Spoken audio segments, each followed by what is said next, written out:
Ça y est, je crois que j'ai trouvé mon portable de rêve. C'est le Dell XPS 13 édition 2015, la version vendue 1200 € sur le site de Dell, et je vais vous expliquer pourquoi.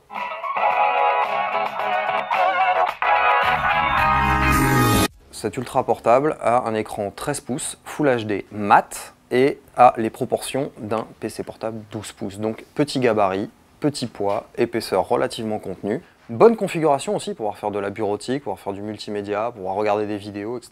Ça, c'est plutôt pas mal du tout.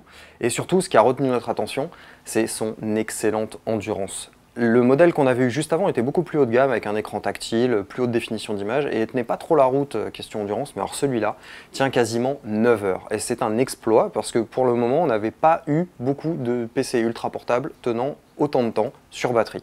Alors bien sûr, comme tout XPS de Dell, son châssis est juste magnifique. De l'aluminium brossé sur le dessus, un mélange de finition carbone et magnésium sur le plateau du clavier rétro-éclairé. Franchement, il n'y a pas grand chose à redire sur l'esthétique de ce portable. Alors bien sûr, il y a quand même quelques petits défauts, bien que ce soit un ultra portable de rêve, et le premier c'est le manque de luminosité de la dalle IPS. On s'attendait à avoir une dalle un peu plus brillante, un peu plus lumineuse en tout cas, sur cette dalle mat, et en fait non, c'est un peu ric-rac, donc de temps en temps, ça manque un peu de peps dans les couleurs, ça manque un peu de peps dans les couleurs vives. Alors bien sûr, ce qu'on aurait apprécié aussi, c'est de pouvoir rajouter un peu de mémoire dans la machine, et malheureusement c'est pas possible. 8 Go seulement sont soudés à la carte mère, pas possible d'en rajouter.